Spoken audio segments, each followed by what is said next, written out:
Bulletin का आगाज करें और आपको बताएं, मुल्क भर में ईद उल अजहा आज रिवायती जोशो जज्बे से मनाई जा रही है। शहर शहर मसाजिद और खुले मकामात पर नमाज ईद के इज्तिमात, एक दूसरे को गले मिलकर मुबारकबाद, खुतबात में मुल्क की तरक्की, खुशहाली और उम्मत मुस्लिमा को दरपेश मसाइल से निजात के लिए दुआएं भी की गई हैं। मुल्क भर में आज ईद उल अजहा रिवायती जोशो जज्बे से मनाई जा रही है। शहर शहर मसाजिद और खुले मकामात पर नमाज ईद के इज्तिमात किए गए, एक दूसरे को गले मिलकर मुबारकबाद भी पेश की गई। खुतबात में मुल्क की तरक्की, खुशहाली और उम्मत मुस्लिमा को दरपेश मसाइल से निजात के लिए दुआएं भी की गई हैं। आपको बता रहे हैं कि मुल्क भर में आज ईद उल अजहा रिवायती जोशो जज्बे के साथ मनाई जा रही है। शहर शहर मसाजिद और खुले मकामात पर नमाज ईद के इज्तिमात हुए, एक दूसरे को गले मिलकर मुबारकबाद, खुतबात में मुल्क की तरक्की, खुशहाली और उम्मत मुस्लिमा को दरपेश मसाइल से निजात के लिए दुआएं की गईं।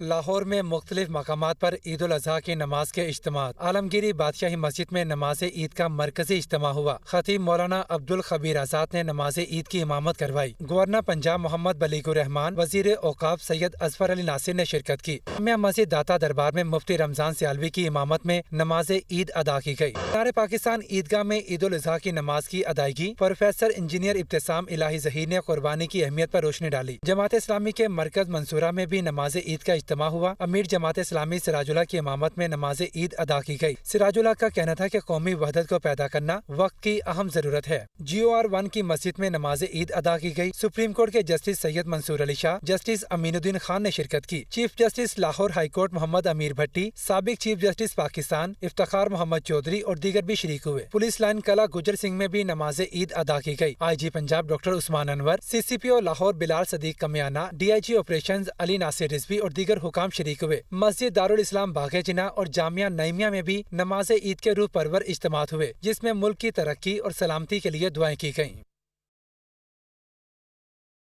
और वज़ीर आज़म Shehbaz Sharif, army chief general Asim Munir और वफाकी वज़रा ईद मनाने पाक अफगान सरहद पर पहुंच गए। वज़ीर आज़म ने फौजी जवानों के बुलंद हौसले को सराहा।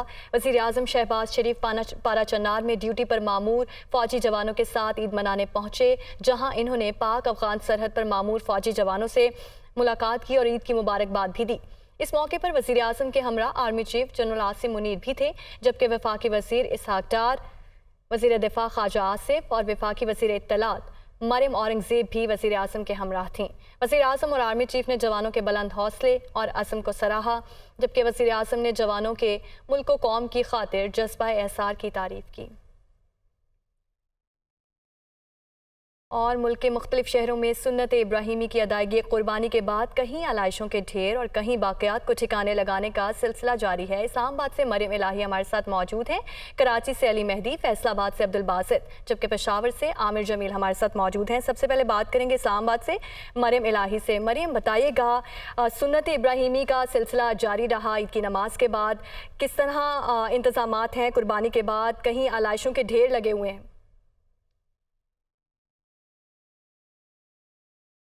ज़िलहज का जो सबसे बड़ा इवेंट है वो हज के बाद वो तो ईद कुर्बान है और उसका दिन आज आ गया है। फाइनली जो दिन का शुरुआत हुई वो नमाज से शुरू हुई और उसके बाद जो है हमने देखा कि शहरी अपने प्यारों से मिलते रहे। यहाँ पर बहुत ज़्यादा लोग हमें बाहर नज़र आए जिन्होंने अपनी अपनी कुर्बानियाँ की। यहाँ पर इज्तिमाई के साथ साथ जो इंडिविजुअल कुर्बानियाँ थी उनका भी एहतमाम किया गया और जगह जगह हमने देखा कि प्रायोरिटाइज़ किया गया कि सुबह सवेरे ही जो है कुर्बानी के अमल को जो है सुन्नत इब्राहिमी को मुकम्मल कर लिया जाए। तो उसके बाद जो है यहाँ पर हमें देखने में नज़र आया कि डिफरेंट सेक्टोरल एरियाज़ में और डिफरेंट एरियाज़ में जो है वो कुर्बानी के सिलसिले जारी हो गए और उसके बाद उस सिलसिले के बाद हमने यहाँ पर देखा कि जो कसाई हैं उनकी बहुत ज़्यादा डिमांड थी।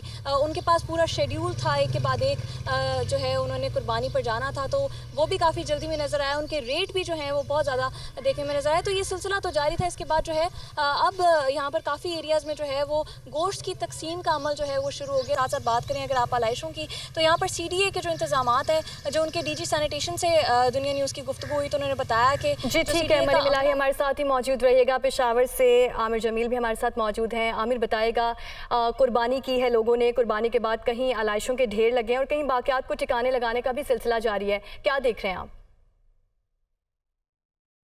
बिल्कुल, देखिए ईद के बाद सबसे पहला और सबसे जो मुश्किल मरहला होता है वो शहर की सफाई का होता है। और इस हवाले से WSSP जो कि इससे मुतल्लिक़ इदारा है उनकी जानिब से खुसूसी ऑपरेशन का आगाज़ किया गया है। आज सुबह तकरीबन 12,000 टन आलाइशें जो हैं वो हर साल जो है पेशावर में जमा होती हैं और उनको ठिकाने लगाया जाता है। ताहम इस दफ़ा 12,000 टन से भी ज़ायद की तवक्को की जा रही है कि ये आलाइशें जमा होंगी और इसी मुनासबत से एक खुसूसी ऑपरेशन का आगाज़ किया गया है WSSP की जानिब से, जिसमें तकरीबन 3,500 के करीब एहलकार जो हैं वो हिस्सा ले रहे हैं। 700 के करीब गाड़ियाँ जो हैं वो इन्होंने मुख्तस की गई हैं जो कि मुख्तलिफ मकामात से आलाइशें उठाएंगी और मुख्तलिफ पॉइंट्स बना दिए गए। तकरीबन पूरे शहर पेशावर में 25 के करीब पॉइंट्स बनाए गए हैं। छोटी छोटी गलियों में रक्शे वगैरह वहाँ उसमें गन आलाइशें डाल के मेन पॉइंट्स पर लाए जाते हैं और फिर मेन पॉइंट से उसको डंपिंग ग्राउंड पर ले जाया जाता है और वहाँ पर आलाइशों को तल्फ किया जाता है। ये सिलसिला ठीक है, आमिर जमील हमारे साथ ही मौजूद रहिएगा। फैसलाबाद से अब्दुल बासित ने भी हमें ज्वाइन किया है। अब्दुल बासित, ये बताएगा कि क्या इंतजाम किए गए हैं आलाइशों को ठिकाने लगाने के लिए?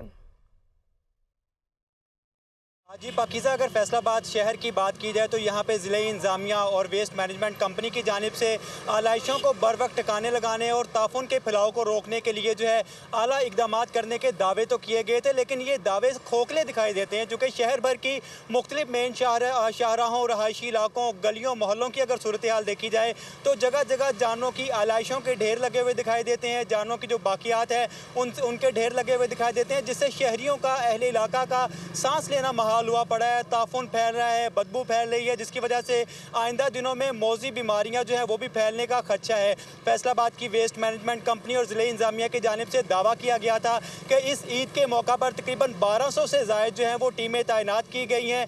यूनियन कौंसिल की सतह पर तैनात की गई जो टीमें हैं वो गलियों मोहल्लों से आलाइशें इकट्ठी करेंगी। और अब्दुल बासित हमारे साथ ही मौजूद रहिएगा। कराची से अली मेहदी भी हमारे साथ मौजूद हैं। अली, ये बताएगा कि क्या इंतजाम किए गए हैं आलाइशों को ठिकाने लगाने के लिए? क्या सूरत हाल देख रहे हैं आप कराची में? जी बिल्कुल, कराची में ईद उल अज़हा के हवाले से एक मौसर और मरबूत कंटीजेंसी प्लान तो बनाया गया था, लेकिन उस पर मुकम्मल मौसर अंदाज में अमल दरामद नहीं हो सका, जिसकी वजह से जो इंतज़ामी दावे किए गए थे सूरत हाल हमें उसके बरक नज़र आती है। मैं इस वक्त शहीद मिल्लत रोड पर मौजूद हूँ। शहर की एक अहम और बड़ी शाहरा है जहाँ पर जो है सुबह से ही हम देख रहे हैं कि आलाइशों के, कचरे के और गंदगी के ढेर नज़र आते हैं। और ना सिर्फ आलाइशें नहीं उठाई जा रही हैं, बल्कि जिस तरह से चर्बी माफिया, बट माफिया और ये खालों की खरीदो फरोख्त, तो इस तरह की जानवरों के बाकियात की खरीदो फरोख्त पर पाबंदी आयद की गई थी। वो उसके बरक्स जो है धड़ल्ले से खुले आम शाहराहों पे हम देख रहे हैं कि ये सिलसिला जारी है। और इंतज़ामिया के दावों के बरक्स जो है वो पुलिस हो गई, शहरी और ज़िले इंतज़ामिया हो गई, डिस्ट्रिक्ट इंतज़ामिया हो गई, मुताल्लिक़ इदारे जो हैं वो इस पर कोई कार्रवाई नहीं कर रहे हैं। यही वजह है कि शहर में मुख्तलिफ मकामात पे जो है वो गंदगी से ताफुन फैल रहे हैं। इदारे इस पर कोई कार्रवाई नहीं कर रहे। इस्लामाबाद से मरियम इलाही, जबकि कराची से अली मेहदी, फैसलाबाद से अब्दुल बासित और पेशावर से आमिर जमील हमारे साथ मौजूद थे। आप सबका बहुत शुक्रिया।